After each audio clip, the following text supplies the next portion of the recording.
اور کہا کہ الا تنصروه فقد نصره الله اذ اخرجه الذين كفروا ثاني اثنين اذ هما في الغار. اللہ رب العالمین ان کا واقعہ بیان کرتا ہے کہ جب دو ساتھی جو ہے غار میں پناہ لیے تھے، اذ یقول لصاحبہ، جبکہ وہ اپنے دوست سے کہہ رہا تھا لا تحزن ان اللہ معنا. اللہ کے رسول صلی اللہ علیہ وسلم سے کہنے لگے ابو بکر رضی اللہ تعالیٰ عنہ، یا رسول اللہ یہ غار کیسا ہے؟ ایسا غار ہے کہ اگر کفار جو ہے تلاش کرتے کرتے اب یہاں تک پہنچ جائے اور اگر کوئی کافر آدمی اپنے پیر کو دیکھ لے تو ہم جو ہے اس کو نظر آ جائیں گے. غار ثور کا جو نقشہ بنا ہوا ہے، اگر کسی نے دیکھا ہے تو اس کو اندازہ ہوگا کہ وہ غار کیسا ہے. پیچھے سے پورا پہاڑ ہے، سامنے سے پورا پہاڑ ہے. غار جو ہے اندرونی حصے میں ہے. اگر ہم پہاڑ کے پتھر پہ کھڑے ہو جائیں تو غار بالکل ہمارے قدموں میں آتا ہے، اور اگر اندر کوئی بیٹھ جائے تو آسانی سے اس کو ہم دیکھ سکتے ہیں. تو کہنے لگے یا رسول اللہ لو ان احدهم نظر تحت اقدامه، اگر ان میں سے کوئی آدمی اپنے پیر کو بھی دیکھ لے تو ہمیں دیکھ لے گا. اللہ کے رسول نے تسلی دی اور فرمایا ما ظنک یا ابا بکر باثنین اللہ ثالثہما، اے ابو بکر تمہارا ان دو لوگوں کے تعلق سے کیا خیال ہے جن کا تیسرا اللہ ہو جائے؟ ہمارے ساتھ اللہ رب العالمین ہے. اللہ تعالیٰ نے سورہ توبہ کے اندر اسی واقعے کا ذکر فرمایا اور کہا، اللہ کے رسول نے اپنے دوست سے کہا لا تحزن ان اللہ معانا، اے ابو بکر تم غم نہ کرو، تم پریشان نہ ہونا، ان اللہ معانا، اللہ تعالیٰ ہمارے ساتھ ہے. فانزل اللہ سکینتہ، اللہ رب العالمین نے پھر دونوں پر جو ہے سکون کو طاری فرما دیا. اس کے بعد میدان جہاد کی باری آتی ہے. اللہ کے رسول صلی اللہ علیہ وسلم کے ساتھ ہر غزوے میں شریک رہے، چاہے وہ غزوہ بدر کا معاملہ ہو، غزوہ احد کا معرکہ ہو، فتح مکہ کا معاملہ ہو، صلح حدیبیہ کا معاملہ ہو، ہر غزوے میں اللہ کے رسول صلی اللہ علیہ وسلم کے ساتھ رہے.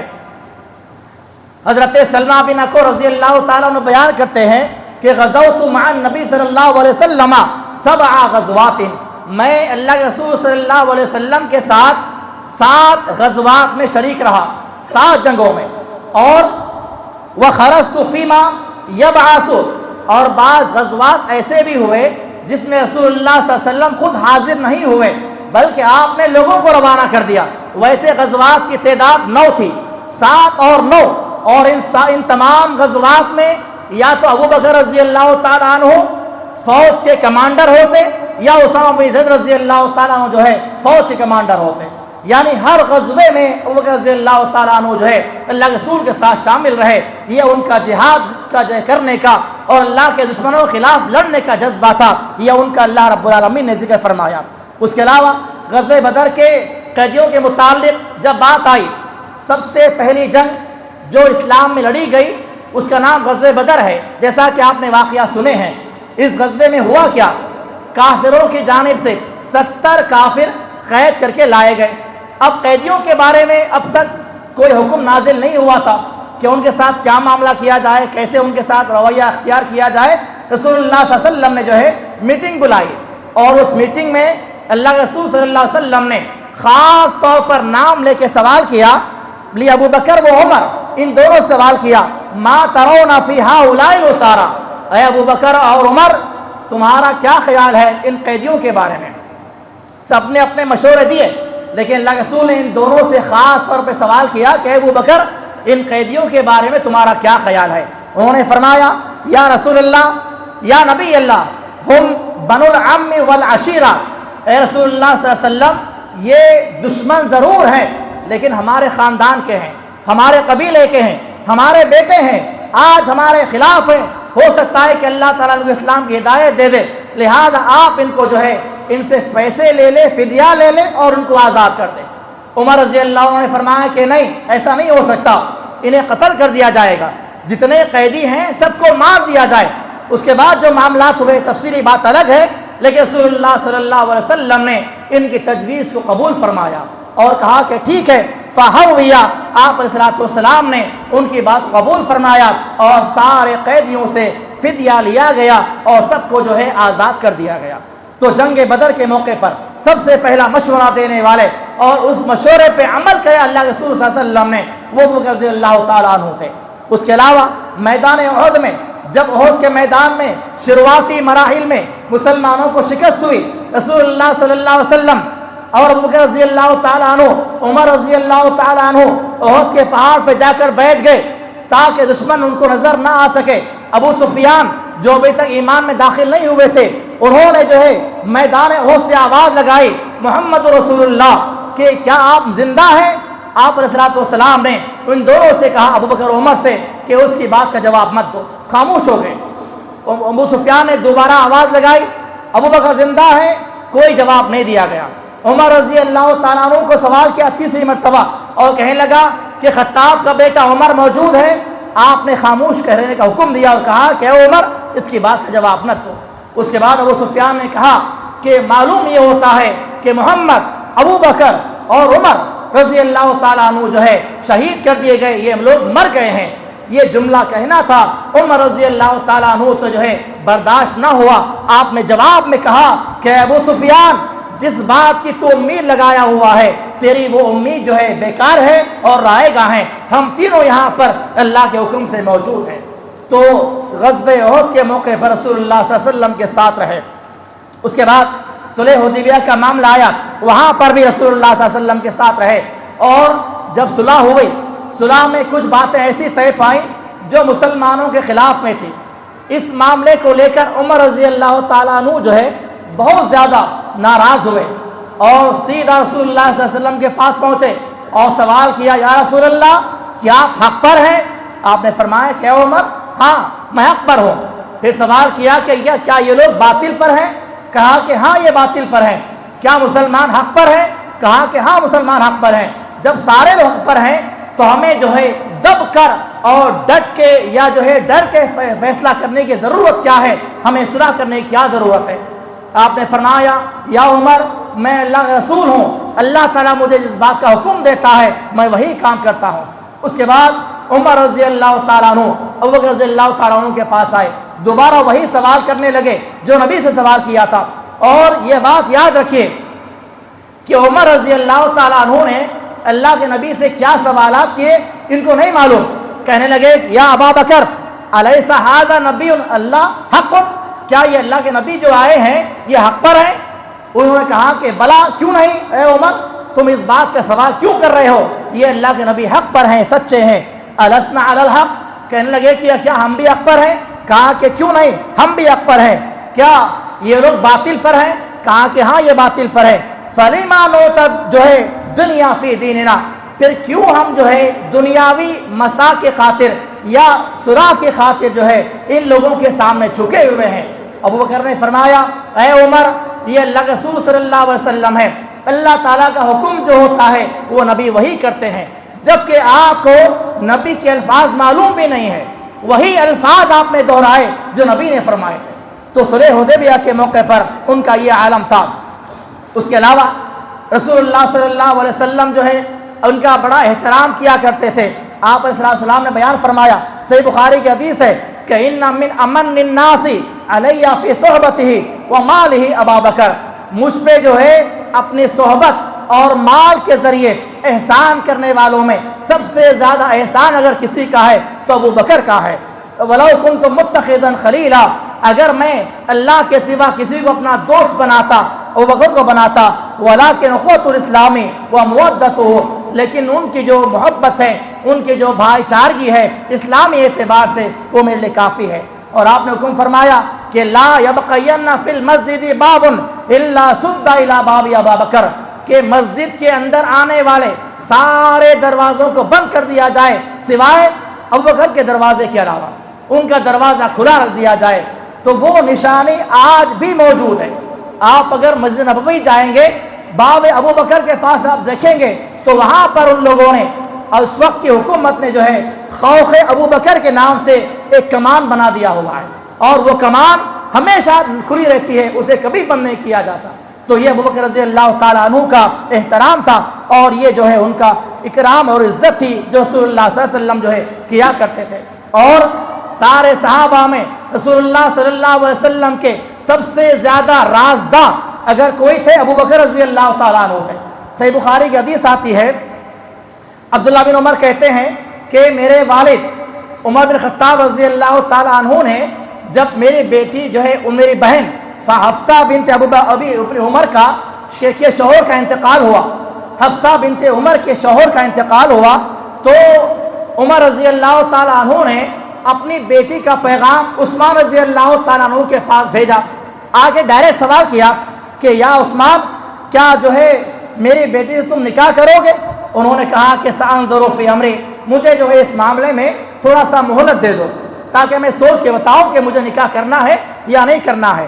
فلبثت لیالی ثم لقینی، اس کے بعد جو ہے کچھ دنوں کے بعد عثمان رضی اللہ تعالیٰ عنہ جو ہے ملاقات کی اور کہا کہ اے عمر، مجھے تمہاری بیٹی سے نکاح کرنے کی خواہش نہیں ہے، میں نکاح نہیں کروں گا۔ اس کے بعد عمر رضی اللہ تعالیٰ عنہ ابوبکر رضی اللہ عنہ کے پاس آئے اور کہنے لگے یا ابا بکر ان شئت زوجتک حفصہ بنت عمر، کہ میں جو ہے اپنی بیٹی حفصہ کا نکاح جو ہے تم سے کرنا چاہتا ہوں۔ فصمت ابو بکر، اللہ کے رسول ابوبکر رضی اللہ تعالیٰ عنہ جو ہے خاموش ہو گئے، کوئی جواب نہیں دیا، نہ وقت مانگا، نہ مہلت مانگی، نہ کوئی اور بات کی، بلکہ آپ نے خاموشی اختیار کی۔ عمر رضی اللہ تعالیٰ عنہ فرماتے ہیں کہ مجھے جو ہے عثمان نے جو انکار کر دیا تھا اتنا زیادہ غصہ نہیں آیا جتنا ابوبکر خاموشی پر آیا، کہ مجھے کوئی جواب نہیں دیا، میری بے عزتی کر دی، اتنا زیادہ مجھے غصہ آیا، اور اس کے بعد میں وہاں سے چلا گیا۔ اللہ کے رسول صلی اللہ علیہ وسلم نے جو ہے بعد میں حفصہ رضی اللہ تعالیٰ عنہ سے نکاح کا پیغام بھیجا۔ جب اللہ کے رسول صلی اللہ علیہ وسلم نے ان سے نکاح کر لیا، نکاح کرنے کے بعد ابوبکر رضی اللہ تعالیٰ عنہ عمر کے پاس آئے اور کہا کہ اے عمر، مجھے معلوم ہے کہ تم مجھ سے ناراض ہو۔ عمر نے کہا کہ ہاں اے ابوبکر، میں تم سے سخت ناراض ہوں، کیونکہ تم نے میری بیٹی کا نکاح جو ہے ٹھکرا دیا اور مجھے تم نے کوئی جواب نہیں دیا۔ انہوں نے فرمایا اے عمر، میں اسی لیے خاموش رہا کہ مجھے معلوم تھا کہ رسول اللہ صلی اللہ علیہ وسلم جو ہے تمہارے بیٹے سے نکاح کرنے والے ہیں، اور میں فلم اکن لیفشی رسول اللہ صلی اللہ علیہ وسلم، میں آپ علیہ السلام کا راز جو ہے افشا کرنا نہیں چاہتا تھا۔ مجھے معلوم تھا، میں رسول اللہ صلی اللہ علیہ وسلم سب سے قریب ہوں، مجھے اس بات کا اندیشہ تھا، مجھے اس بات کا اندازہ تھا، مجھے اس بات کا علم تھا کہ آپ کی بیٹی سے نکاح رسول اللہ صلی اللہ علیہ وسلم کرنے والے ہیں، اس لیے میں خاموش رہا۔ اور آپ نے آگے یہ بھی فرمایا لو ترکہ رسول اللہ صلی اللہ علیہ وسلم قبلتها، اگر آپ علیہ السلام جو ہے ان سے نکاح نہیں کرتے تو میں نکاح ضرور کرتا۔ تو یہ ان کا مقام اور مرتبہ تھا۔ اس کے علاوہ بہت ساری باتیں جو تھی کہنے کی کہہ نہیں پا رہا ہوں، وقت جو ہے کافی بیت چکا ہے۔ آخری بات یہ کہ ایک مرتبہ اللہ رسول صلی اللہ علیہ وسلم نے جو ہے ایک حدیث بیان فرمائی اور کہا کہ جنت میں داخل ہونے والے لوگوں میں الگ الگ لائن لگی ہوئی ہوگی، کہیں پر نماز پڑھنے والے لوگوں کو بلایا جائے گا، اس دروازے سے داخل کیا جائے گا جس دروازے کا نام باب الصلاۃ ہے، کسی کو جہاد کے دروازے سے بلایا جائے گا، کسی کو باب الریان سے بلایا جائے گا۔ الگ الگ دروازے جو جنت کے اللہ نے بنائے ہیں، ان 8 دروازوں سے الگ الگ لوگوں کو بلایا جائے گا۔ اس کے بعد جب یہ حدیث آپ نے بیان فرمائی، ابوبکر رضی اللہ عنہ وہاں پر بیٹھے ہوئے تھے، انہوں نے خود سوال کیا یا رسول اللہ، دنیا میں کیا ایسا کوئی آدمی ہے جسے جنت کے 8 دروازوں سے بلایا جائے گا؟ آپ نے فرمایا یا ابا بکر نعم، اے ابو بکر ہاں، ایسا ایک آدمی ہے جسے جنت کے 8 دروازوں سے بلایا جائے گا، اور مجھے امید ہے کہ ان تکون منہم، وہ تم ہو گئے، تمہیں جنت کے سارے دروازوں سے بلایا جائے گا۔ یہ ان کے مقام اور مرتبہ ہے۔ تو یہ اللہ تعالیٰ عنہ کے سیرت کے حوالے سے جو ہے کچھ باتیں میں نے بیان کی ہیں، اور بھی بہت ساری باتیں تھیں، انشاءاللہ پھر کبھی موقع ملے گا تو اس سلسلے میں جو ہے باتیں بیان کی جائیں گے، خلافت کے معاملے میں، اور اسی طرح جو ہے ان کی بہادری کے معاملے میں، اور ان کے ایمان کے معاملے میں، اور لوگوں کے درمیان میں جو ہے ان کا جو رعب اور دبدبا تھا، اس کے حوالے سے بے شمار باتیں ہیں۔ اللہ رب العالمین نے قرآن مجید میں ارشاد فرمایا سورہ مائدہ کے اندر کہ یا ایھا الذین آمنو، اے ایمان والو، من یرتد منکم عن دینہ، تم میں سے جو آدمی اپنے دین سے پھر جائے گا، فسوف یاتی اللہ بقوم، اللہ تعالیٰ ایسی قوم کو لے آئے گا، یحبہم ویحبون، جو اللہ سے محبت کرنے والی ہوگی اور اللہ سے محبت کرنے والا ہوگا، عزرت المؤمنین، یہ لوگ ایمان والوں پہ نرم دل ہوں گے، عزت الکافرین، اور کافروں پہ جو ہے سخت دل ہوں گے، یجاہدون فی سبیل اللہ، اللہ کے راستے میں جہاد کرنے والے ہوں گے، ولا یخافون لومۃ لائم، اور کسی بھی ملامت کرنے والے کی ملامت کی پرواہ نہیں کریں گے۔ ذالک فضل اللہ یؤتیہ من یشاء، یہ اللہ کا فضل ہے، اللہ جسے چاہے عطا فرماتا ہے۔ واللہ واسع علیم، اللہ تعالیٰ وسعتوں والا اور علم والا ہے۔